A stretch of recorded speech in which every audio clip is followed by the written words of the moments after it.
तो चलिए बेटा, आज हम स्टार्ट करते हैं Bohr's atomic model. Bohr's atomic model. तो बोर ने जो एटॉमिक मॉडल दिया, क्यों दिया? In order to explain drawbacks of Rutherford model. अब देखिए कि वो ड्रॉबैक्स जो है, कौन कौन सी ड्रॉबैक है रदरफोर्ड मॉडल की, कौन कौन सी ड्रॉबैक्स है। एक ड्रॉबैक बताइए, क्या? Stability of atom. Stability of atom, ये फर्स्ट ड्रॉबैक है। नेक्स्ट ड्रॉबैक क्या? लाइन स्पेक्ट्रम, इसको हम डिस्क्रीट स्पेक्ट्रम भी कहते हैं, और इसको हम एटॉमिक स्पेक्ट्रम भी कहते हैं। तो इन दो ड्रॉबैक्स को एक्सप्लेन करा किसने? बोर ने। ये दो ड्रॉबैक्स किसकी ड्रॉबैक्स? रदरफोर्ड मॉडल की ड्रॉबैक्स। चलिए फर्स्ट को समझते हैं कि स्टेबिलिटी ऑफ एटम, ये drawback, why it is drawback of what? Rutherford model. देखिए बेटा, जब रदरफोर्ड ने अपना मॉडल दिया, उसी टाइम कौन सी मशहूर थ्योरी थी? Maxwell's theory. मैक्सवेल ने क्या कहा कि अगर हमारे पास क्या एक चार्जड पार्टिकल हैं, और अगर वो क्या दिखा रहा है? एक्सेलरेशन दिखा रहा है, तो वो क्या करेगा? वो इमिट करेगा किनको? रेडिएशंस को। तो क्या करेगा? लूज करेगा किस चीज को? एनर्जी को। अब चलते हैं, देखते हैं कि एटम में ये न्यूक्लियस और ये इलेक्ट्रॉन। मुझे बताओ, क्या इलेक्ट्रॉन चार्जड पार्टिकल है? हाँ है। क्या इलेक्ट्रॉन एक्सेलरेशन दिखा रहा है? हाँ, इलेक्ट्रॉन एक्सेलरेशन दिखा रहा है। तो फिर अकॉर्डिंग टू मैक्सवेल, इलेक्ट्रॉन क्या करना चाहे? इमिट करना चाहे रेडिएशंस। जब इमिट करेगा रेडिएशंस, तो लूज क्या करेगा? एनर्जी। जब लूज करेगा एनर्जी, तो इलेक्ट्रॉन कहां आएगा? फिर न्यूक्लियस में फॉल होगा। पर क्या इलेक्ट्रॉन न्यूक्लियस में प्रेजेंट होता है? नहीं होता है। अगर इलेक्ट्रॉन न्यूक्लियस में आएगा तो एटम डिस्ट्रॉय हुआ। मतलब एटम फिर स्टेबल नहीं है, तो फिर क्या? अनस्टेबल। पर क्या ऐसा होता है? नहीं होता है। इलेक्ट्रॉन हमेशा कहां होता है? शेल्स में होता है। तो इस चीज को रदरफोर्ड एक्सप्लेन नहीं कर पाया। एटम, अगर इलेक्ट्रॉन यहां तो एटम डिस्ट्रॉय, अगर एटम डिस्ट्रॉय तो एटम अनस्टेबल। तो एटम पर स्टेबल होता है, तो स्टेबिलिटी ऑफ एटम को रदरफोर्ड एक्सप्लेन नहीं कर पाया। नेक्स्ट ड्रॉबैक क्या? Line spectrum. तो इसको ऑफ नोट करो। चलो नेक्स्ट पे चलते हैं। वो क्या? लाइन स्पेक्ट्रम और डिस्क्रीट स्पेक्ट्रम और एटॉमिक स्पेक्ट्रम। देखिए कि बेटा, आपने इन क्लास 10th में पढ़ा होता है, हमारा जो गिलास प्रिज्म, यहां से जब हम पास करवाते हैं किसको? व्हाइट लाइट को। हम जानते हैं white light is mixture of what? Violet, indigo, blue, green, yellow, orange, red. White light is mixture of 7 colours. जब यही व्हाइट लाइट पास हमने करवाई थ्रू गिलास प्रिज्म और यहां पे क्या रखा, एक स्क्रीन, तो गिलास प्रिज्म इसको क्या करता है, स्प्लिट करता है, इसे हम डिस्पर्शन कहते हैं। और यहां पे क्या, स्क्रीन पे क्या मिलता है, 7 कलर्स, वो भी अलग अलग, VI, B, G, Y, O और R। ठीक, 7 कलर्स अलग होते हैं, कौन करता है, गिलास प्रिज्म। अब देखिए, हम गिलास प्रिज्म की जगह जब हम क्या लाते हैं, एक ट्यूब लाते हैं और ट्यूब में क्या रखते हैं, किसी भी गैस को, like hydrogen gas, helium gas, चलिए हाइड्रोजन गैस रखते हैं। हाइड्रोजन गैस बोले तो क्या रखा हमने, hydrogen gas is made up of hydrogen atoms. ठीक है बेटा, चले यहां से क्या पास करवाया, white light. White light, white light बोले तो हमने क्या पास करवाया, mixture of 7 colours, VI, B, G, Y, O, R। तो ये जब पास हुई तो यहां पे क्या रखा, एक स्क्रीन। ठीक, अब क्या स्क्रीन पे क्या बनना चाहिए, 7 कलर्स, बैंड ऑफ 7 कलर्स, जिसको हम क्या कहते हैं, spectrum. The band of 7 colours is called spectrum. Screen पर ये बनना चाहिए, पर यहां पे देखिए, यहां गिलास प्रिज्म जब तब 7 कलर्स बन रहे हैं, पर जब ट्यूब और ट्यूब में हाइड्रोजन एटम्स, यहां कुछ कलर्स बन रहे हैं, लाइक वायलेट बन रहा है, इंडिगो बन रहा है, चलिए ब्लू बन रहा है, मानते हैं, पर बाकी कलर्स तो नहीं बन रहे हैं, मतलब सारे कलर्स नहीं बन रहे हैं। कुछ लाइन्स प्रेजेंट हैं, कुछ लाइन्स स्क्रीन पर प्रेजेंट हैं और कुछ क्या, गायब हैं। अब ये क्या, इनविजिबल, और कुछ लाइन्स क्या, कुछ लाइन्स क्या, कुछ लाइन्स या कुछ कलर्स क्या, विजिबल। तो अब क्वेश्चन है, रदरफोर्ड, जब यहां व्हाइट लाइट पास हो रही है, सातों के 7 कलर स्क्रीन पे बन रहे हैं, पर जब हाइड्रोजन एटम्स हैं, व्हाइट लाइट पास, कुछ लाइन्स, कुछ कलर्स स्क्रीन पे बन रहे हैं, बाकी कहां गए, बाकी कहां गए। तो रदरफोर्ड ने इसका जवाब नहीं दिया, तो फिर कौन आया, बोर। देखिए, बोर ने कहा फिर कि जो हाइड्रोजन हाइड्रोजन एटम्स हैं, जो हाइड्रोजन एटम्स हैं, इन्होंने जो बाकी कलर्स हैं उस पार्ट को क्या करा, एब्जॉर्ब करा। क्या करा, एब्जॉर्ब करा। इसीलिए एटॉमिक स्पेक्ट्रम को इसका नाम इसने दिया एब्जॉर्प्शन स्पेक्ट्रम भी, एब्जॉर्प्शन स्पेक्ट्रम दिया। पर ये किसने कहा कि इन्होंने बाकी कलर्स को एब्जॉर्ब करा, बोर ने कहा। तो ये हम आगे पढ़ेंगे, फिलहाल आप इसको नोट करो कि ये कलर्स इनविजिबल, ये विजिबल, इसका जवाब रदरफोर्ड ने नहीं दिया। Note it.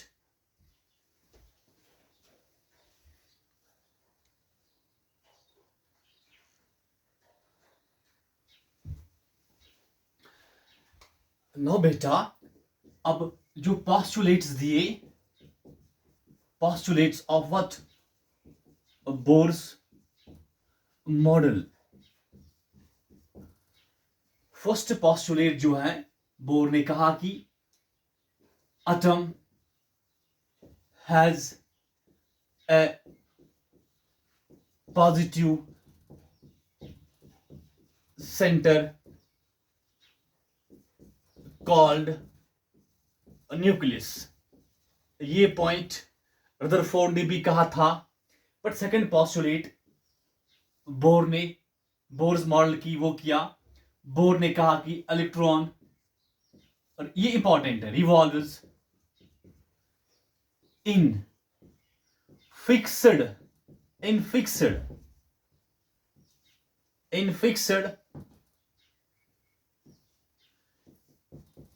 circular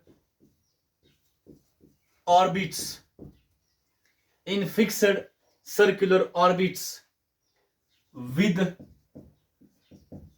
fixed velocity and fixed energy। देखिए, इसने टर्म इस्तेमाल क्या करा, फिक्स्ड का। अब ये समझने के लिए, ये फिक्स्ड सर्कुलर ऑर्बिट का मतलब क्या होता है, फिक्स्ड सर्कुलर ऑर्बिट का मतलब क्या होता है कि इलेक्ट्रॉन जो रिवॉल्व करेगा खाली किन सर्कुलर ऑर्बिट्स में, फिक्स्ड में। मतलब बेटा देखिए कि हमने समझना है किसको, फिक्स्ड सर्कुलर ऑर्बिट को। इसको समझने के लिए हम एक स्कूल लेते हैं। मुझे बताए स्कूल में अपने अपने लेवल्स होते हैं, लाइक फर्स्ट क्लास होता है, सेकंड क्लास होता है, थर्ड क्लास होता है, ठीक। अब कोई बच्चा आ रहा है और कह रहा है स्कूल वालों से, नहीं मैं इस क्लास में नहीं जाऊंगा, न इस क्लास में जाऊंगा, न इस क्लास में जाऊंगा, मुझे इस क्लास में रखो, 1.5 क्लास में रखो, या मुझे इस क्लास में रखो 2.5 क्लास में। क्या ये पॉसिबल है? ये पॉसिबल नहीं है, क्योंकि स्कूल का रूल फिक्स्ड है, वहां फिक्स्ड लेवल्स है, वहां फिक्स्ड क्लासेस हैं। ऐसे ही जो हमारा क्या एटम है, उसमें क्या जो इलेक्ट्रॉन्स हैं वो किन में होते हैं, फिक्स्ड में, या फर्स्ट शेल में, या ऑर्बिट में, या सेकंड ऑर्बिट में, या शेल कहे, या थर्ड ऑर्बिट में, ठीक।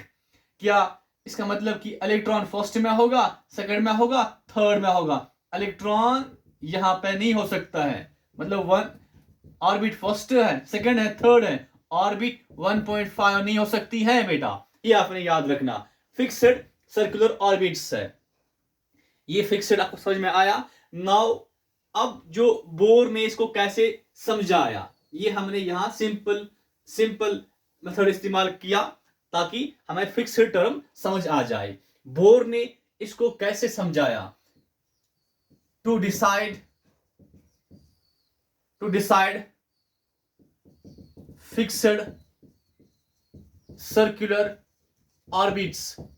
बोर ने जो कहा कि फिक्स्ड सर्कुलर ऑर्बिट्स कौन कौन से ऑर्बिट्स हैं, बोर ने एक रूल दिया,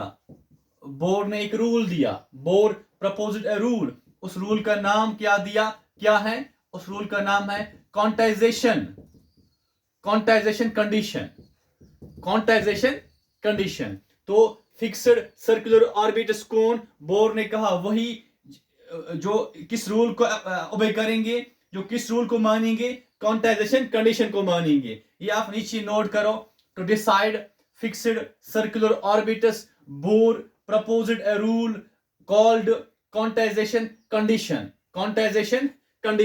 चलिए अब हम समझते हैं कि ये क्वांटाइजेशन कंडीशन क्या है। क्वांटाइजेशन कंडीशन क्या है?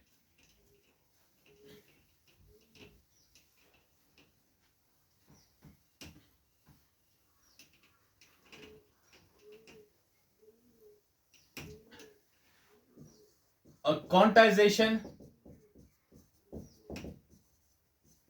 कंडीशन, देखिए बोर ने कहा कि इसका मतलब क्या हुआ। बोर ने कहा जो इलेक्ट्रॉन है electron revolvers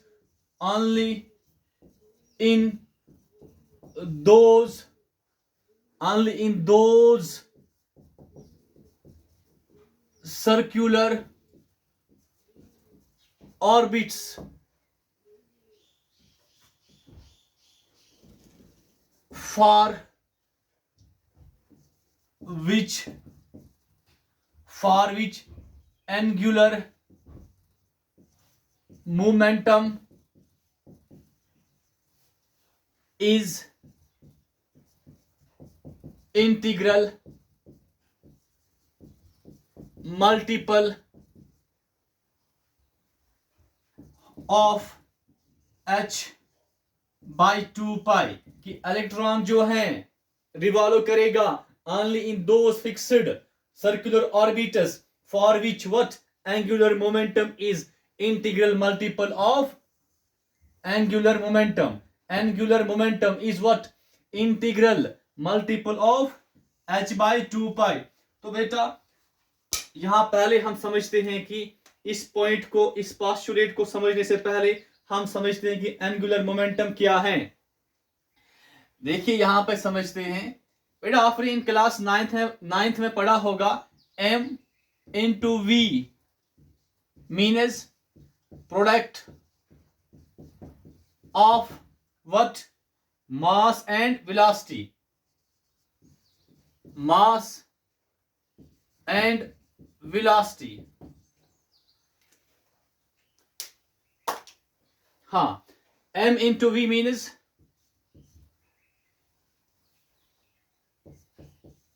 a product of mass and velocity. Product of mass and velocity means ये इनटू मतलब प्रोडक्ट, ये है मास ये है वेलोसिटी, इसी product of mass and velocity मतलब m इंटू वी को हम क्या कहते हैं बताओ? लीनियर मोमेंटम कहते हैं। Linear momentum m into V product of mass and velocity means linear momentum. और इसका सिंबल क्या होता है? लीनियर मोमेंटम का p होता है, मतलब p मीन्स लीनियर मोमेंटम। और ये p क्या है? ये प्रोडक्ट है किसका? मास एंड वेलोसिटी का। इसका मतलब क्या हुआ? m फॉर मास, इसका मतलब हुआ body of mass m, body of mass m moving with velocity v, body of mass m, body of mass m moving with velocity v, moving with velocity v, product of mass and velocity is called linear momentum. चलिए बेटा, अब अगर हमारे पास एक body है, अब अगर हमारे पास कोई बॉडी है और वो बॉडी उसका मास m है और वो मूव कर रही है with velocity v, but move कर रही है इन सर्कल ऑफ रेडियस r। हमारे पास बॉडी ऑफ मास m है, moves with velocity v, but in a circle of radius r, in a circle of radius r। मुझे कहो फिर यहां पे अब क्या क्या है? बॉडी ऑफ मास m वो मूव करती है विद वेलोसिटी v, और किस में मूव कर रही है? In a circle of radius r। बेटा अब यहां पे क्या? m into we into r, m into we into r, इसको हम क्या कहते हैं बेटा? इसको हम कहते हैं एंगुलर मोमेंटम कहते हैं। क्या कहते हैं? एंगुलर मोमेंटम कहते हैं।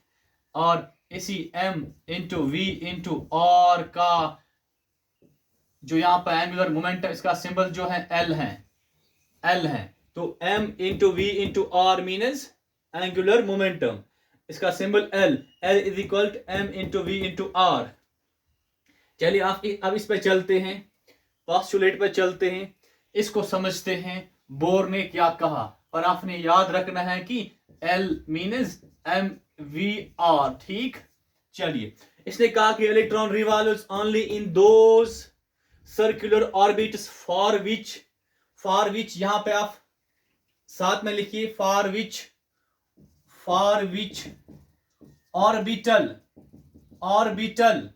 Orbital angular momentum. क्योंकि इलेक्ट्रॉन जो होता है वो मूव करता है विद वेलोसिटी v, और किस में मूव करता है? किसी ऑर्बिट में of radius r। Electron moves with velocity v in orbit with radius r, not in circle. तो यहां पे इसलिए क्या आया? Orbital angular momentum is what? Integral multiple of h by 2 pi, h by 2 pi। चलिए यही लिखते हैं कि बोर ने क्या कहा कि जो क्या है ऑर्बिटल एंगुलर मोमेंटम किसका? इलेक्ट्रॉन का, वो किसके बराबर है? Integral multiple of what? h by 2 pi, h by 2 pi। अब देखिए कि इलेक्ट्रॉन ऑर्बिट में है और वहां पर क्या? एंगुलर मोमेंटम, उसका सिंबल क्या? L इज इक्वल, हाँ, इंटीग्रल मल्टीपल। इंटीग्रल बोले तो इंटीजर क्या क्या होता है? 1 2 3 4 5 6 7। तो ये वैल्यूज इन सब को अब हम एक सिंबल देते हैं n का। n means integral, n means integer, 1 2 3 4 and so on. तो इंटीग्रल मतलब n, मल्टीपल मतलब इनटू h बाय 2 पाई। अब मुझे बताओ l किसके बराबर? m v r is equal n h by 2 pi. बेटा ये आप याद रखना। इसका मतलब क्या? Orbital angular momentum M V R किसका? इलेक्ट्रॉन का। किसके बराबर? N H by 2 pi. Where N is integer, where N is integer. और एन क्या क्या हो सकता है? 1 हो सकता है, 2 3 4 एंड सो ऑन। ये भी नोट करो। और इस इक्वेशन को याद रखना, इसे कहते हैं बोर्स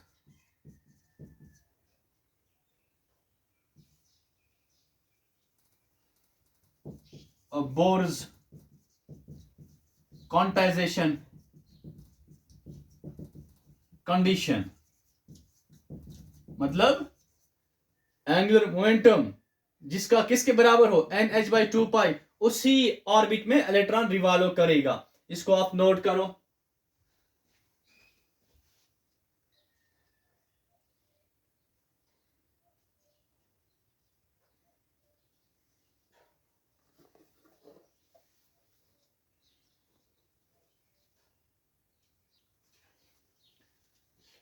तो चलिए बेटा कि जो एम वी आर है, orbital angular momentum of electron किसके बराबर? n टाइम्स h बाई 2 पाई। ठीक। अब मुझे आप बताओ कि यहां m क्या है? Where m is mass of electron, v is velocity of electron in orbit, r is radius of electron। अब n क्या है? n हमारा क्या ये इंटीजर है या इंटीग्रल वैल्यू है? मतलब क्या क्या?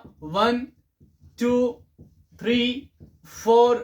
क्या n 1.5 हो सकता है? कभी नहीं। क्या n 2.5 हो सकता है? कभी नहीं। इंटीजर हो सकता है, डेसिमल फ्रैक्शन वाला नहीं।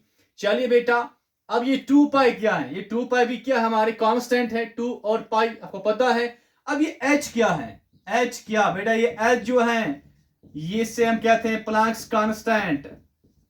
h को हम कहते हैं प्लैंक्स कांस्टेंट। और इसका वैल्यू जो है, that is 6.636 into 10 raised to power minus 34 joule second.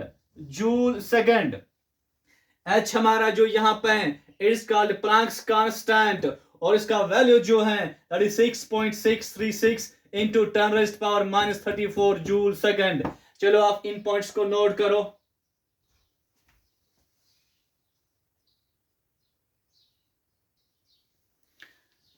तो चलिए बेटा आप इस पे क्वेश्चन करते हैं। Which of the following can not be orbital angular momentum of electron as per Bohr's model.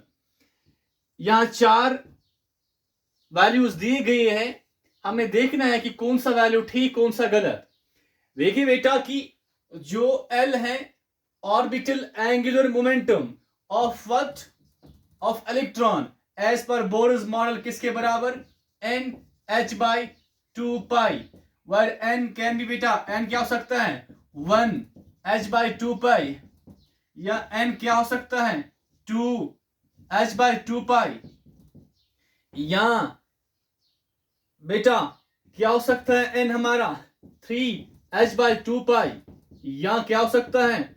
4 h by 2 पाई, या क्या हो सकता है? 5 h बाई 2 पाई। पर n कभी भी क्या नहीं हो सकता है? क्या नहीं हो सकता है? 1.5 1 हो सकता है h बाई 2 पाई, 3 हो सकता है h बाई 2 पाई, 5 भी ठीक है h बाई 2 पाई, क्योंकि 5 हमारा क्या है? इंटीजर। 3 ये 3 जो हमारा है ये क्या? Integer n। ठीक। और ये जो 1 है ये भी क्या है, इंटीग्रल वैल्यू है, पर ये इंटीग्रल वैल्यू नहीं है, तो ये नहीं हो सकता है। क्या? ये ऑर्बिटल एंगुलर मोमेंटम नहीं हो सकता है। इसको नोट करो।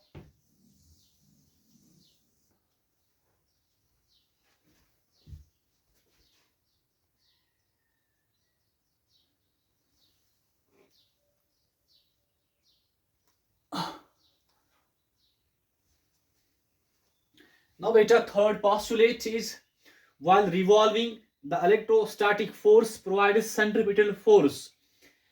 इसका मतलब क्या, ये न्यूक्लियस और यहां पे इलेक्ट्रॉन, जो इलेक्ट्रोस्टैटिक फोर्स होता है ये किसमें होता है, ये होता है between electron and nucleus, between electron and nucleus. और ये प्रोवाइड क्या करता है, ये प्रोवाइड करता है सेंट्रीपिटल फोर्स। इसका मतलब क्या, there is a force of attraction between electron and nucleus. इस फोर्स ऑफ अट्रैक्शन को क्या कहते हैं, इलेक्ट्रोस्टैटिक फोर्स ऑफ अट्रैक्शन। जैसे कि बेटा ये हमारा सन और ये अर्थ, ठीक, earth, there is a force of attraction between sun and earth. इस फोर्स को हम कहते हैं ग्रेविटेशनल फोर्स। अर्थ इस ग्रेविटेशनल फोर्स को यूज करती है इन रिवॉल्विंग अराउंड सन। मतलब कि जो ग्रेविटेशनल फोर्स यही प्रोवाइड करता है अर्थ को, कौन सा force, centripetal force for circular motion. यहां भी ऐसा ही कुछ है, इलेक्ट्रॉन और न्यूक्लियस के दरमियान कौन सा फोर्स, ये Fe, मतलब F इलेक्ट्रोस्टैटिक फोर्स। और ये F इलेक्ट्रोस्टैटिक फोर्स इलेक्ट्रॉन को, यहां जो इलेक्ट्रॉन इस इलेक्ट्रोस्टैटिक फोर्स को यूज करता है in circular motion, in circular motion, and the force responsible for circular motion is called centripetal force. मतलब बेटा जो हमारा F सेंट्रीपिटल है ये किसके बराबर है, F इलेक्ट्रोस्टैटिक के बराबर, क्योंकि जो इलेक्ट्रॉन यूज करता है किस फोर्स को, इलेक्ट्रोस्टैटिक फोर्स को, for what, for centripetal force, ठीक। नाउ जो हमारा सेंट्रीपिटल फोर्स है F सेंट्रीपिटल जो है it is equal to mv²/r। ये आपने याद रखना है, F centripetal is equal to mv²/r। चलिए यहां पर लिखते हैं F सेंट्रीपिटल किसके बराबर, mv²/r। अब हमारे पास क्या है, F इलेक्ट्रोस्टैटिक। अब चलते हैं देखते हैं कि जो इलेक्ट्रोस्टैटिक फोर्स ये किसके बराबर होता है, Fe मतलब F electrostatic is equal to 1/4 pi epsilon naught Q1 into Q2 divide by R। अब देखिए बेटा ये जो Fe मतलब इलेक्ट्रोस्टैटिक फोर्स 1/4 पाई क्या है, कांस्टेंट, और ये क्या, this is what, epsilon not. इसको क्या पढ़ते हैं बताओ, एप्सिलॉन नॉट, एप्सिलॉन नॉट। चलिए यहां पे लिखता हूं, ये क्या एप्सिलॉन नॉट है, और इसको ये भी कांस्टेंट है, ये भी कांस्टेंट है, और इसको डिफाइन करते हैं as permittivity. It is defined as what, permittivity of free space. ये आप नोट करो, फिलहाल आप याद रखो, एप्सिलॉन नॉट कांस्टेंट है, इसको डिफाइन करते हैं as permittivity of free space. 4 pi constant, epsilon naught constant. अब क्या रहा, Q1 Q2। देखिए बेटा ये Q1 और Q2 क्या है, ये Q1 और Q2 ये दो चार्जेस हैं at distance of R। Q1 Q2 charges हैं एट डिस्टेंस ऑफ r, क्योंकि electrostatic force of attraction is between two charges at distance r। चलिए इसको इस्तेमाल करते हैं एटम पे। एटम में हमारे पास क्या होता है, हाँ, न्यूक्लियस, और यहां पे इलेक्ट्रॉन। इलेक्ट्रॉन मतलब ये हमारा Q1, और यहां क्या बेटा, न्यूक्लियस। न्यूक्लियस में हमारा क्या, Q2। ठीक, तो फिर ये बनेगा क्या, Fe किसके बराबर बनेगा बताओ, 1/4πε0। फिर यहाँ Q1, Q1 मतलब चार्ज ऑफ इलेक्ट्रॉन। चलिए हम एक काम करते हैं, हम जो Q1 हमारा जो है, सॉरी यहां पर लिखते हैं, Q1 हमारा जो है क्या है, चार्ज ऑफ इलेक्ट्रॉन। चलिए इसको हम रखते हैं बराबर E के बराबर। चार्ज ऑफ इलेक्ट्रॉन को किसके बराबर रखते हैं, E के बराबर। अब क्या रहा, Q2। What is Q2, charge of nucleus. अब हमारा चार्ज ऑफ न्यूक्लियस है, चलिए यहां पे समझते हैं, चार्ज ऑफ न्यूक्लियस किसके बराबर। बेटा हम जानते हैं कि न्यूक्लियस में क्या होता है, प्रोटॉन्स। अगर मैं बात करूं इन केस ऑफ हाइड्रोजन कितने protons, 1 proton. In case of helium कितने protons, 2 protons. In case of lithium कितने प्रोटॉन्स, 3 प्रोटॉन्स। मुझे बताओ कि जो प्रोटॉन्स होते हैं न्यूक्लियस में, हम जानते हैं नंबर ऑफ प्रोटॉन्स को हम क्या कहते हैं, नंबर ऑफ प्रोटॉन्स को हम कहते हैं क्या बेटा, एटॉमिक नंबर। एटॉमिक नंबर, और एटॉमिक नंबर का सिंबल क्या है, Z है। ठीक, number of protons in nucleus को क्या कहते हैं, एटॉमिक नंबर, सिंबल Z। मुझे बताओ हाइड्रोजन का एटॉमिक नंबर क्या, 1, हीलियम का क्या, 2, लिथियम का क्या, 3। तो 1 के पहले यहां पे हम क्या लिख सकते हैं, मतलब हाइड्रोजन का Z वैल्यू 1 है, हाइड्रोजन का जो Z का वैल्यू वो 1 है, हीलियम का जो Z का वैल्यू वो 2 है, लिथियम का जो Z का वैल्यू वो 3 है। समझ में आ रहा है। तो 2 क्या है, ये हीलियम का क्या एटॉमिक नंबर मतलब Z है, 3 क्या, लिथियम का एटॉमिक नंबर मतलब Z है। इसका मतलब हुआ कि हाइड्रोजन में Zp है, हीलियम में Zp है। इसका Z मतलब 1, इसका Z 2, इसका Z 3। चलिए हमने क्या लिखना है, charge of nucleus, charge of nucleus. हाँ, हाइड्रोजन का जो चार्ज है वो Zp अब हुआ, तो Z मतलब नंबर ऑफ प्रोटॉन्स, और एक प्रोटॉन का चार्ज बेटा क्या होता है, इलेक्ट्रॉन के बराबर होता है, बट साइन क्या होता है, प्लस, मतलब प्लस Ze, प्लस Ze। तो चार्ज ऑफ न्यूक्लियस क्या होता है, हाँ, Ze बट प्लस, देखिए प्लस साइन है, पॉजिटिव साइन, और Z मतलब 1 इन केस ऑफ हाइड्रोजन, 2, 1, चलिए प्लस साइन है। इन case of hydrogen 1e, in case of helium plus 2e, in case of lithium plus 3e। समझ में आ रहा है आपको। और E क्या है, चार्ज है, charge of electron and charge of proton same है बट साइन डिफरेंट है। चलिए यहां पे फिर क्या आएगा, प्लस Ze, और डिवाइड किसे करेंगे, R से। ये हुआ चार्ज ऑफ इलेक्ट्रॉन। नाउ तो यहां आप देखिए तो हमारा Fe किसके बराबर, हाँ, 1/4πε0। फिर क्या, E into plus Ze मीनस Ze square divide by R। तो ये हमारा हुआ इलेक्ट्रोस्टैटिक फोर्स किसके बराबर, 1/4πε0 Ze square divide by R। बेटा सेकंड इक्वेशन है जिसको आपने याद रखना है और नोट भी करना है। तो ये क्या, सेंट्रीपिटल फोर्स, इसको ये रिस्पॉन्सिबल होता है फॉर सर्कुलर मोशन। और ये क्या, इलेक्ट्रोस्टैटिक फोर्स किसके बराबर, 1/4πε0 Ze square divide by R। Note करो।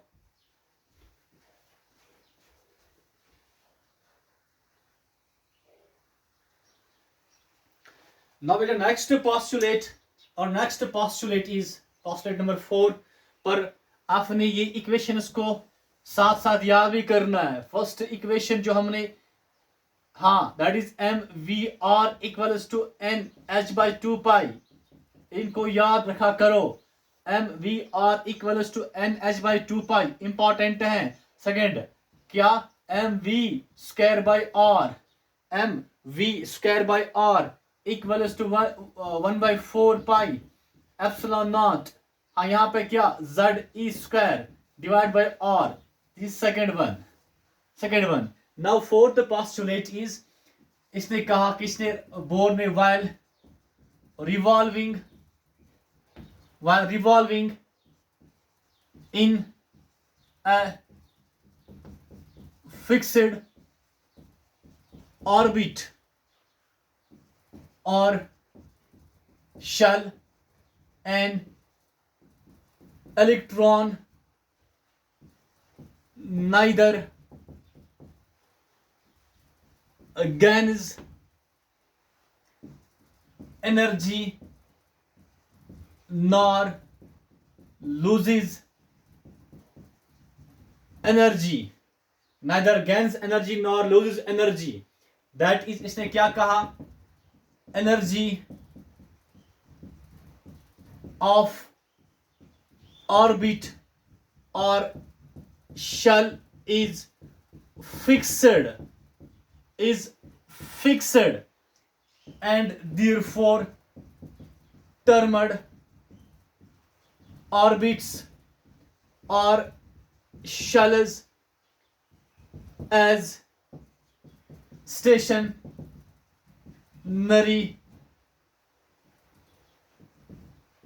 levels। मतलब इनकी एनर्जी स्टेशनरी है, स्टैटिक है, ना लूज ना गेन, ना कम ना ज्यादा, फिक्स्ड है। हाँ नोट करो इसको। तो जो ऑर्बिट है, जो शेल है, उसकी एनर्जी फिक्स्ड है। हाँ, energy of orbit shell fixed है और उनका नाम इसलिए क्या दिया, स्टेशनरी लेवल्स। चलिए अब कौन कौन सी ऑर्बिट एटम में कौन कौन सी शेल है जिनका नाम क्या है, स्टेशनरी लेवल्स। हाँ, और उनके नेम्स, फर्स्ट शेल का, फर्स्ट जो ऑर्बिट है या शेल है उसका नाम क्या, के, तो के हमारा क्या, स्टेशनरी स्टेट या stationary level. Second L, third M, fourth N, ऐसी फिफ्थ ओ, और ये वन क्या है, ये एन वैल्यूज हैं। क्या है ये, एन वैल्यूज हैं। और एन हमारा क्या, इंटीजर, कहां पड़ा, ये जो है एन, ठीक, ये हमारे हुए क्या, स्टेशनरी लेवल्स, किसके, एक एटम के। इनकी जो एनर्जी है वो फिक्स्ड है, वो चेंज नहीं हो सकती है। किसका पोस्टुलेट, बोर मॉडल का। इसको आप नोट करो।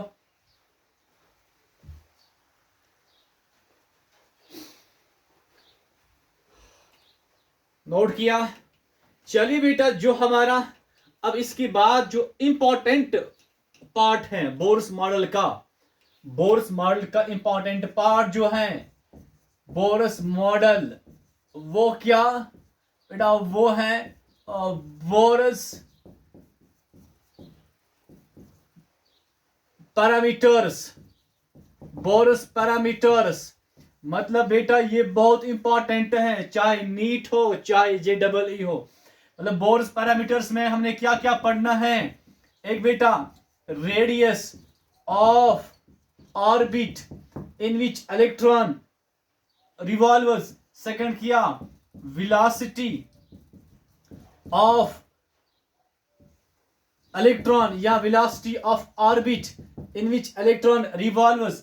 बेटा थर्ड क्या, बेटा थर्ड हमारा क्या, हाँ पोटेंशियल एनर्जी ऑफ इलेक्ट्रॉन, और क्या, kinetic energy of electron in A orbit. हाँ, और क्या, टोटल एनर्जी ऑफ इलेक्ट्रॉन बेटा ये इंपॉर्टेंट है। Radius of orbit, velocity of electron, potential energy of electron, kinetic energy of electron and total energy of electron, इन सब को हम कहते हैं बोर्स पैरामीटर्स, और इंपॉर्टेंट है, इन पे क्वेश्चंस आते हैं। और देखिए कि बोर ने हमें फॉर्मूलाज दिए in order to calculate radius of orbit, velocity of electron in orbit, potential energy, kinetic energy, total energy. ये इसने कहां से लाए? जो पोस्टुलेट्स दिए, इन इक्वेशंस का इस्तेमाल करके, ये पोस्टुलेट से आए, इनका यूज करके हमने निकाले हैं बोर्स पैरामीटर्स। और ये हमारा नेक्स्ट लेक्चर होगा, बहुत ही इंपॉर्टेंट है। और आपने देखिए इसका वेटेज बहुत ज्यादा है, चाहे बोर्ड के एग्जाम्स हो, चाहे नीट या JEE हो, इसलिए आपने इन इक्वेशंस को हिफिज करना है, ज़बानी याद करना है, और बोर्स मॉडल को बहुत अच्छी तरह से पढ़ना है, लर्न करना है।